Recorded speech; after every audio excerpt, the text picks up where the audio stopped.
Chapter 9. Farmer Fred opened his door and saw all the animals of Furry Bottom waiting for him. "We can't find Mr. Bunsey or Ratty Rupert," they cried. From Mr. Bunsey Has an Adventure. "At last," said Militia, shaking the ropes off.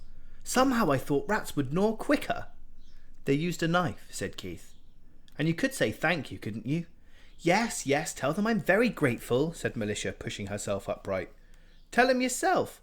I'm sorry, I find it so embarrassing to talk to rats." "Well, I suppose that's understandable," said Keith. "If you've been brought up to hate them because they—" "Oh no, it's not that," said Militia, walking over to the door and looking at the keyhole. "It's just that it's so childish, so tinkly-winkly, so Mr. Bunsey." "Mr. Bunsey?" squeaked Peaches, and it really was a squeak, a word that came out sort of as a little shriek. "What about Mr. Bunsey?" said Keith. Militia reached into her pocket and pulled out her packet of bent hairpins. "Oh, just some book some silly woman wrote," she said, poking at the lock. "Stupid stuff for ickle kids. There's a rat and a rabbit and a snake and a hen and an owl, and they all go around wearing clothes and talking to humans, and everyone's so nice and cosy it makes you absolutely sick. Do you know, my father kept them all from when he was a kid. Mr. Bunsey Has an Adventure, Mr. Bunsey's Busy Day, Ratty Rupert Sees It Through. He read them all to me when I was small, and there's not an interesting murder in any one of them." I think you'd better stop," said Keith. He didn't dare look down at the rats.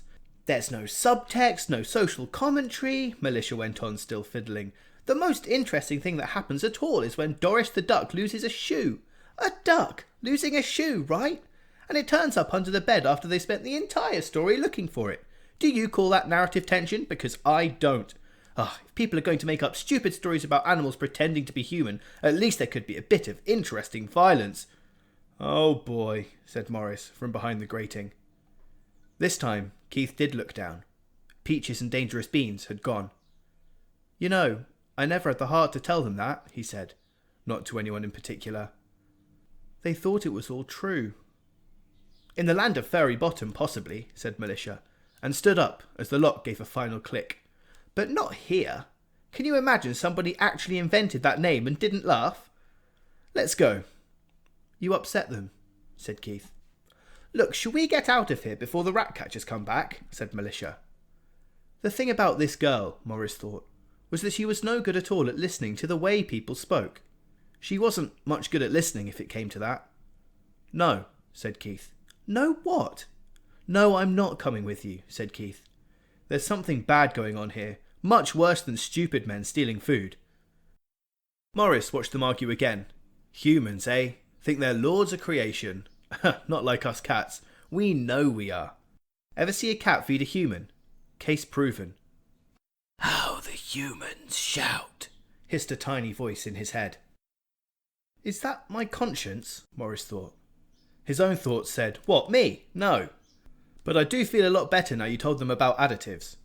He shifted uneasily from paw to paw. "Well then," he whispered, looking at his stomach. "Is that you, additives?" He had been worried about that ever since he realised he'd eaten a changeling. They had voices, right? Supposing you ate one. Suppose their voice stayed inside you. Suppose the dream of additives stayed around inside him. That sort of thing could seriously interfere with a cat's napping time. It really could. "No," said the voice, like the sound of wind in distant trees. "It is I. I am Spider." "Oh, you're a spider," whispered Thought Maurice. "I could take on a spider with 3 paws tied behind my back." "Not a spider. Spider." That word actually hurt. It hadn't before. "Now I'm in your head, cat. Cats, bad as dogs, worse than rats. I'm in your head, and I will never go away." Maurice's paw jerked. "I'll be in your dreams." "Look, I'm just passing through," Maurice whispered desperately.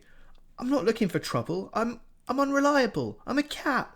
I wouldn't trust me, and I am me. Just, look, let me get into the nice fresh air and I'll be right out of your hair or legs or furry bits or whatever." "You don't want to run away?" That's right, thought Maurice. I don't want to run. Hold on, I do want to run away. I'm a cat, he muttered. No rat is going to control me. You've tried. Yes, came the voice of Spider. But then you were strong. Now your little mind runs in circles and wants someone else to do the thinking for it. I can think for you. I can think for everyone. I will always be with you. The voice faded away. Right, thought Maurice. Time to say farewell then, Bad Blints. The party is over. The rats have got lots of other rats, and even these two humans have got one another, but I've just got me, and I'd like to get me somewhere where strange voices don't talk to me. Excuse me, he said, raising his voice. Are we going or what? The two humans turned to look at the grating. What? Said Keith. I'd prefer going, said Maurice. Pull this grating out, will you? It's rusted right through it. It shouldn't be a problem. Ah, good lad. And then we can make a run for it. They've called in a rat piper, Maurice, said Keith. And the clan is all over the place. He'll be here in the morning. A real rat piper, Maurice, not a fake one like me. They have magical pipes, you know. Do you want to see that happen to our rats? His new conscience gave Maurice a good kicking. Well, not exactly see, he said reluctantly. Not as such, no. Right, so we're not going to run away, said Keith. Oh? And what are we going to do then? Said Militia. We're going to talk to the rat catchers when they come back, said Keith. He had a thoughtful look. And what makes you think they'll want to talk to us? Because if they don't talk to us, said Keith, they're going to die. It was 20 minutes later that the rat catchers arrived. The door of their hut was unlocked, thrown back, then slammed shut. Ratcatcher 2 bolted it as well. You know where you said it was going to be such a good evening? He said, leaning against it and panting. Tell me about it again, 'cause I think I missed that part. Shut up, said Ratcatcher 1. Someone punched me in the eye. Shut up. And I think I lost my wallet. That's $20 I won't see again in a hurry. Shut up. And I wasn't able to pick up any of the surviving rats from the last fight. Shut up. And we left 2 dogs behind too. We could have stopped to untie 'em. Someone will pinch 'em. Shut up. Do rats often whiz through the air like that? Or is that the kind of thing you only get to hear about when you are her experienced rat catcher? Did I say shut up? Yeah? Shut up. All right. We'll leave now. We'll take the money and nick a boat down at the jetty, okay? We'll leave the stuff we haven't sold and just go. Just like that. Johnny No-Ends and his lads are coming up river tomorrow night to pick up the next load and we'll go, Bill. I can smell things going bad. Just like that. He owes us $200. Yes, just like that. Time to move on. The jig is up, the bird has flown, and the cat is out of the bag. Did you say that? Say what? Did you say, I wish I was? Me? No. The rat catcher looked round the shed. There was no one else there. All right then, he said. It's been a long night. Look, when things start to go bad, then it's time to go away. Nothing fancy. We just go, right? I don't want to be here when people come looking for us, and I don't want to meet any of them rat pipers. They're sharp men. They pry around. They cost a lot of money. People are going to ask questions, and the only question I want them to ask is, where did the rat catchers go? Understand? It's a good man who knows when to quit. What's in the kitty? What did you say?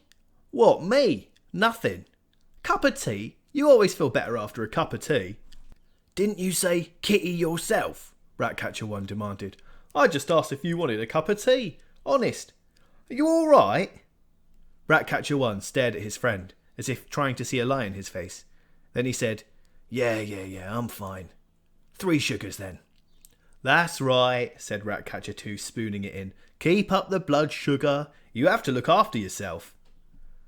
Ratcatcher 1 took the mug, sipped the tea, and stared at the swirling surface. How do we get into this? He said. I mean, all this, you know? Sometimes I wake up in the night and think it's stupid, this. Then I come to work and it all seems, well, sensible.